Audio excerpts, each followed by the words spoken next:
Hello, Ryan here, aka Mac, and welcome.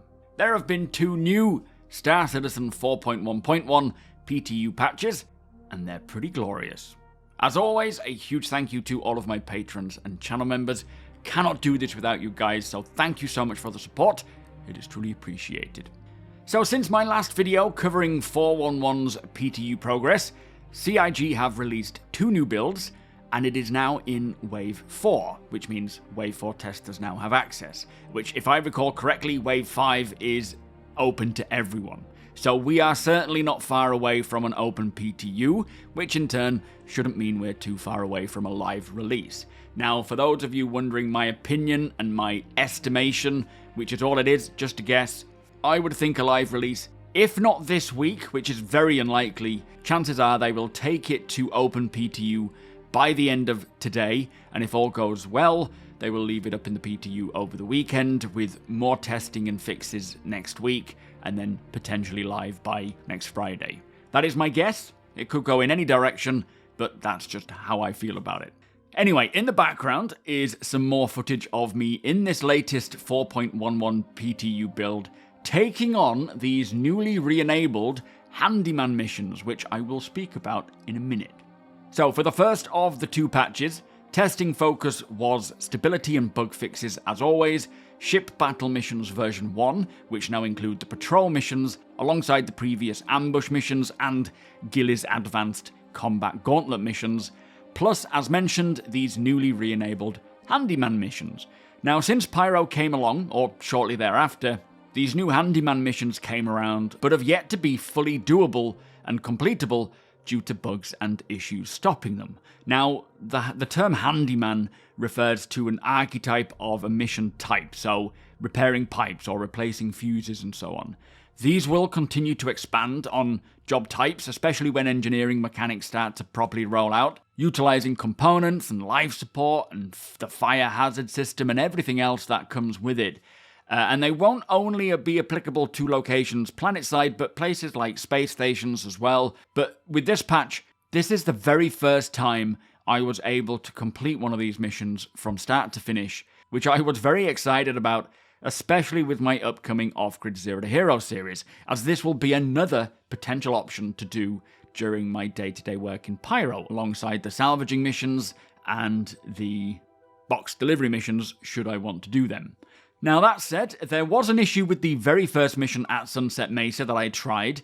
The mission itself was working fine, but I suddenly lost the ability to jump out of a roof access port, so I was unable to get to the pipe that needed repairing. And for this mission, I needed to replace all the fuses in one fuse box, so 3 in total, which worked great, and then repair that one pipe that I just, for some reason, couldn't climb up to. I tried jumping on a box. I could have just flown my ship and opened the cargo bay and landed on the top, but it was a bit long-winded for me to bother with, so I tried a different mission, same basic Handyman mission, in another location close to where I was, and for that one I was able to get there, fix all the 3 pipes, fix the fuse box by placing 3 brand new fuses in each slot, and it was just flawless. So very happy to see the missions now working as they should. Do bear in mind, these are currently only available in Pyro for the time being. They will eventually expand to Stanton as well, but for 4.1.1, it is just Pyro.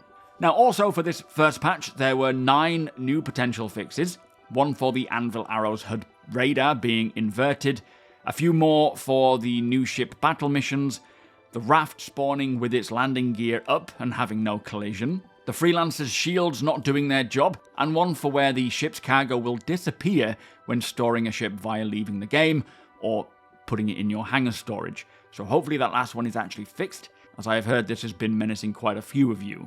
Now there were also 3 client crashes fixed and 4 server crashes fixed for the first build. For the latest build that dropped last night, I think it was, this is the build that opened up to Wave 4 testers and brought with it a few more changes. Like Pyro Outposts now selling full Cambrio Light salvage canisters, which is for use with the Handyman missions, which is pretty handy. They have also replaced the Idris with the Polaris for these high-level ambush missions.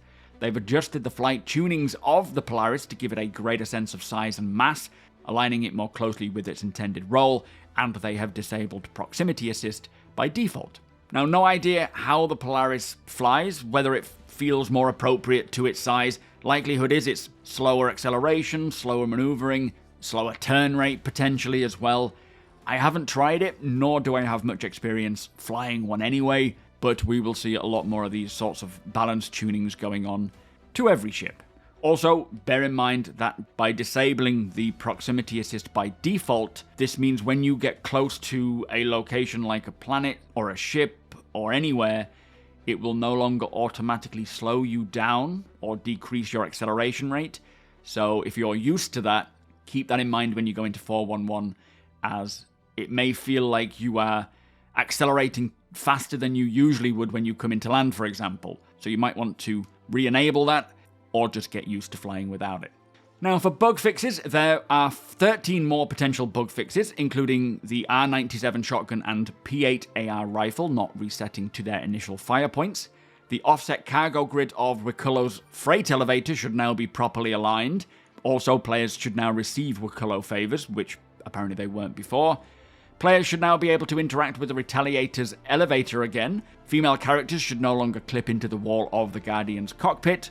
Security guards around landing zones should now react accordingly to players with crime stats of level 3 and above. The Prowler should now be able to actually lift off and maneuver. We should also now be able to harvest fangs from the juvenile Valakar, and a few more relating to the new missions, plus 2 server and 2 client crashes fixed.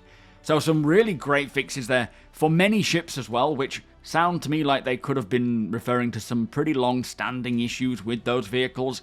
I don't know because I don't own most of those, but good to see them continuing to fix anything and everything, not just whatever's coming out that's new. Now, in regards to known issues, in this latest build, there are currently 9 known issues on the list. One of them is a blocker, being quantum travel will no longer align and spool to the target destination, which I believe people have been telling me is a big problem. I haven't experienced that, thankfully, but hopefully that is going to be fixed with 411. There are also 6 critical bugs, one of which being for bed logging in ships breaking quantum markers.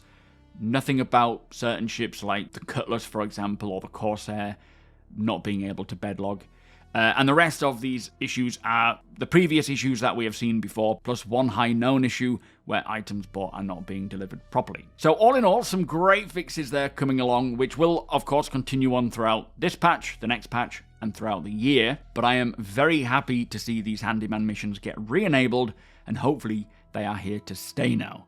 And as I say, I reckon by this time next week, 4.1.1 will go live, and shortly after that, 4.1.2 will come along to the PTU, which will be the Invictus patch, with many, many potential new ships. Some known, others maybe not so known. We will see. Just an opinion. I don't know until they tell us, but things are moving along very well, and this patch in particular, very smooth, very nice, very excited for when it comes to live. Now, for those of you who don't know, GameGlass is actually free to use. It does not just have a paid version, and you can use up to 3 shards, including the Aegis one, but I can get you 15% off a lifetime pass if you want to unlock its full potential. So if using your phone or tablet as your ship's dashboard sounds of interest to you, be sure to follow that link below, and any purchase made using that link does directly support my channel and help me to put out these videos, so a huge thank you to all of you who have done so or plan to do so. Plus, TOBII will be 15% off until the 28th of this month, when it will return to full price. Again, those in the US, the price will increase to a lot more, so this is the best chance to get it at the price at 15% off before the 28th comes along. But with all of that said, I hope you are having a great time in the verse, and as soon as 4.1.1 goes live, I will be getting on it and doing this new off-grid series. Cannot wait. I have been doing a lot of testing, and I'm pretty optimistic it's going to be very doable. We will see. There's plenty that could go wrong, plenty that has gone wrong in testing, but I'm hoping they are just outlying issues that won't happen when filming. Fingers are firmly crossed. Be sure to check out my second YouTube channel dedicated to all things camping. I have a new solo hot tent wild camp video coming out in the very near future. I'm just editing that. It's almost an hour long. Hopefully I can just cut it down a little bit. But the link to that new channel is below. Also, if you do enjoy my videos here, please do consider subscribing. come and hang out over at twitch.tv/SuperMacBrother, or watch me live here. You are all more than welcome to hang out and join in, see what we are up to in the verse. Right now we're doing some group off-grid gameplay, usually ending in a huge trading post where we all get together, open the backs of our ships, bring out anything we have to sell and trade between each other.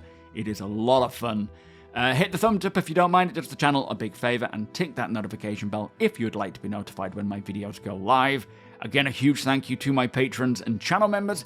You guys are incredible. Thank you for the support. Thank you for watching, and I'll see you in the next one.